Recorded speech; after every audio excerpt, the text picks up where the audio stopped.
Hi guys, good morning. So umaga pong ito, pag-usapan lang po natin yung tungkol sa rapture, no? Sa pagdagit po sa atin. So ito po ay imminent. Hindi po natin ito pwedeng ibase sa nararamdaman natin o yung tipong, uy, parang malapit na. Uy, parang dama ko na yung mga senyales sa mga tipong ganon. We cannot rely on those things sapagkat I believe that we can only rely kung ano yung nakalagay sa scriptures. Nakalagay po sa scriptures in a twinkling of an eye, ibig sabihin biglaan pong talaga. At that's really makes sense dahil ang Panginoon ayaw niyang nai-stress tayo, iniisip yung mga bagay-bagay na ganyan. Maski tungkol dun sa rapture, ayaw niyang masyado tayong lagi nyo na laman ang isip mo, occupied ka. Pero maganda, nabubuhay tayo on a daily basis na lagi nating hinihintay yung pagdagit sa atin. Pero hindi yung tipong parang may paranoia ka na, may paranoid ka na. The Lord is very good. Gusto niya mag-enjoy tayo sa buhay natin, gawin natin yung mga makabubuti po sa atin, mga tipong ganyan na siyempre higit sa lahat, to share the good news. Mga Kristiyano, andito po tayo to share the good news of the Lord. So, ngayon po napakainit po ng panahon, damang init. And ayoko naman pumunta rin sa kwarto to open the air condition dahil sumasama po ang likod ko, ang pakiramdam ko pagka ganun, pag nasobrahan naman po yun. So, mas maganda yung natural na kaya lang napakainit po talaga. Yan, may nagtanong po sa akin, yan daw po mga senyalis na malapit na mag-rapture.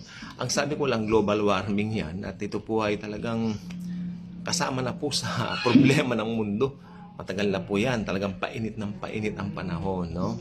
At ang, talagang iba na nga po ang panahon kung babasihan natin. But we cannot rely on those things as a basis dun sa pagdagit po sa atin. Wala po siyang signs. The rapture is something na hindi po siya katulad nung iba na tinatawag na prophecy. It's a revelation. There's a big difference though. Dahil ang revelation, in-reveal ng buong puso ng Panginoon kay Pablo. Doon mo makikita, love na love talaga ni Jesus ang church. Kasi very special. In-reveal especially para po sa atin. Ni-reveal kay Pablo para po sa atin. Napakaganda ng plano ng Lord sa atin. Kahit naririnig natin yung tribulation, great tribulation, at talagang masasaksihan natin dito na ayaw ng Panginoon na danasin natin yung yung kapighatian na yon. Gusto ng Lord, happy tayo na makasama natin siya, dagitin tayo.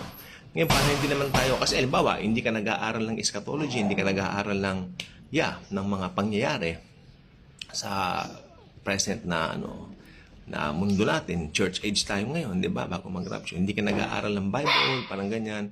Hindi ka nag-aaral ng eschatology. Ngayon, pa nag-rapture, magugulat ka. Di ba? So, iba pa talaga inaaral. Siguro, kung mga 2016, 2017, 2018, yung mga year na yan, maintindihan pa kita na hindi ka masyadong excited sa eschatology. But not now. After 2020, after COVID strikes, talagang it's too impossible if you're not yet. If you're a Christian, I'm talking if you're a Christian. If you're a Christian and you're not still interested in eschatology, okay? And you have other views. Alam mo yung ibang views, delikado. Ang tawag doon, preterist. Hindi po sila futurist na katulad natin. Katulad ko, katulad natin na mga naniniwala na yung mga nangyari sa Book of Revelation ay sa future pa. Naniniwala po itong mga preterist na nangyari na raw yun. At ang pinaniniwalaan nilang Antichrist ay alam nyo kung sino? Si Nero Caesar. Katawa-tawa. So hindi po ganoon 'yon. Hindi po ganoon 'yon. Hindi pa po tapos 'yon kasi ito po ay future. Futuristic event. Future events po yung mga mangyayaring ito, no? Yes, nangyari po 'yon nung panahon pong 'yon, talagang part ng plano ng Diyos na mangyari 'yon. Ito yung AD 70, nagkawatak-watak ang mga Hudyo na punta sa iba't ibang lugar.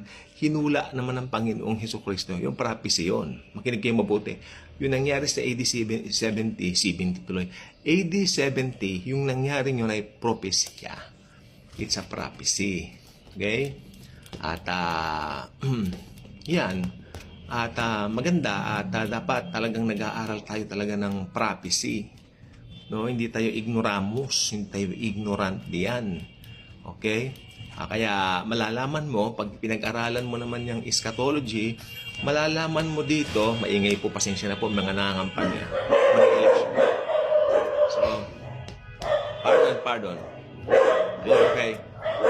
Palipasin muna natin. Hindi ko po pwedeng i-off ito kasi hindi po ito katulad ng ordinary camera. Ang TikTok po ay diretso. Nakakutan tayo. Okay? Parang rapture, ganyan. Di ba? Ibig sabihin, biglaan.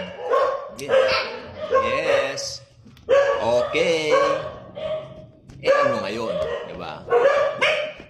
Maingay sila. Shh, tama na. Stop. May mga kausap ako. Sorry po. Okay, saan po tayo? Ang rapture po ay revelation. Revealed from the heart of the Lord Jesus. Revealed to Paul. Especially for the church. Tandaan nyo, tayo po ang pinaka-importante sa mata ni Jesus ngayon. Ngayong grace period, ang church. Kasi tayo ang bride niya. Dadagitin niya tayo, iaakyat po niya tayo. Okay? I really feel comfortable. Ang init po ng panahon, sobra. Kagabi po, umulan ng malakas. Okay? Yung mga pinsan ko nandiyan, naliligo sa ulan. Mainit talaga ang panahon. So, ito po ako. Talagang ganito po. Mainit talaga ang panahon. Pag ganito po mainit ang panahon, gusto rin naman ng Lord, tayo po ay gagawa ng paraan na, yes, iinom tayo ng tubig. Siyempre, lagi tayong magpapaypay. So, ayun, yun po. Ito, natural talk lang po itong ginawa natin to. Ang rapture po ay imminent. Not based on feelings, not based doon sa mga, malapit na yata mangyari. Marami na nangyari sa mga. Hindi ganon. Si Jesus, ang puso ni Jesus ngayon, habang nandito tayo ngayon dito sa mundong ibabaw, hindi pa tayo nirarap, mag-share tayo ng ebanghelyo. Share the good news of Jesus sa mga tao. Dami nangangamba niya, malapit ng eleksyon. Eleksyon na po sa Lunes, no? So, I suggest, ito eleksyon, bumoto kayo maaga. Punta na kayo sa mga precincts ng as early as 6, mga ganyan, para pagbukas, nandun na kayo. Hindi po masyadong mainit, no? Yes. So, ayun, yung gusto ko po sabihin ngayon na tayo po ngayon ay nasa panahon na po na kung saan hinihintay po natin yung pagdagit po sa atin. Kasi pag nadagit na po tayo, doon lalabas yung Antikristo. Many are waiting for that figure to come out. Ako hindi ko siya hinihintay kasi hindi ko naman talaga siya mamimit. Hindi natin siya mamimit. Pati yung false prophet, we will never gonna meet those people. Si Trump daw, no? Hindi si Trump. Ngayon pala sinasabi ko, it's not Donald Trump. Ang dami ngayon sa YouTube. Si Trump daw, nakipag-usap sa mga papa sa Roma. Nakipag-usap daw doon sa mga obispo sa Roma, kung ano-ano pa mga conspiracy theory. Conspiracy theory po yan. Ang conspiracy theory, ibig sabihin yan, mistulang parang yun na nga. Pero hindi ganun.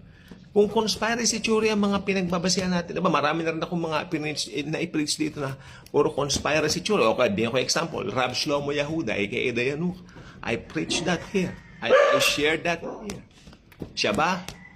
Hindi. Hindi. Diba? Hindi po siya ang hindi ko siya i-preach siya ang Antichrist, pero parang sabi ko siya yung false prophet. It's not him. Kasi kung siya talaga yun, hindi siya na-unfold na. Diba? Ngayon, may bago na naman daw rabbi sa Israel na parang sikat or something. Walang katapusan niya hanggang hindi tayo nararapture. Pag narapture tayo, we will meet Jesus for the very first time. He will embrace us like this. And sabi niya, welcome mga anak sa aking kaharian na ngayon ay tahanan nyo. Ayaw niyo ba yun? Ayaw niyo ba yun? Pinakamagandang katotohanan sa balat ng sangka-Kristyanuhan. Okay? That we will meet the Lord Jesus for the very first time with His nail-pierced hands, tagiliran na tinusok. Diba? Tinusok siya rito, tapos mga paa niya puro butas. Okay? Pero after 3 days, nabuhay na magmuli. Yun ang resibo ng ating kaligtasan. And one day, He will rapture us. God bless. Ang init ng panahon, grabe. Init.